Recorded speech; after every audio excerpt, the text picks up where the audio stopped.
Today we're going to make some Italian rainbow cookies, and this video was dedicated to my mom because these are her absolute favorite. As you can see, we use quite a bit of almond paste in these cookies, and we also use some almond flavoring too to give it that really sweet taste. So most importantly, we're going to butter up that pan.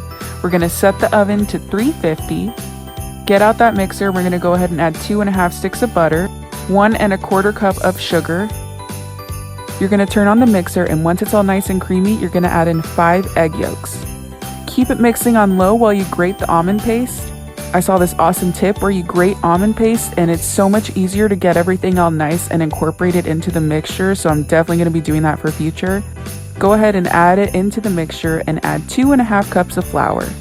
I also like to add a little bit of almond extract as well. It just adds to the flavor, and since these are for my mom and it's her favorite, you can never go wrong with too much in my opinion. Go ahead and mix that up. In the meantime, we're going to whip up those 5 egg whites.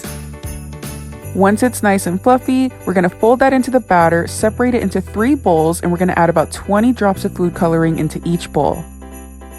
Make sure to butter the top of the wax paper as well, just so when these are done, they come right off and we don't have to worry about sticking or anything ripping.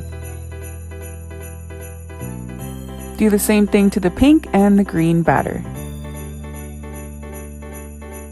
You're going to bake each tray at 350 for 10 to 12 minutes. You just want to be careful not to burn them. We're going to flip that green layer over, and we're going to go ahead and add 10 ounces of seedless raspberry jam. I normally add almond extract into the jam, and I totally forgot this time. It just adds a little bit extra flavoring. We're going to do 10 ounces of apricot jam on top of the yellow layer, and then we're going to top it with the pink layer. Now this is a really crucial step. Some people will use a tray with books. I decided to use a really heavy pan, and then I used saran wrap to kind of keep everything together when it was in the fridge. 24 hours later, I pulled it out and it looked like this. I then took a bag of chocolate chips, added a little bit of vegetable oil, and then I put it in the microwave for 30-second increments until it was nice and smooth. Once I spread the chocolate on top of everything, I went ahead and used my spatula to score it. That way when we pull it out of the freezer and cut it, it just makes things way easier.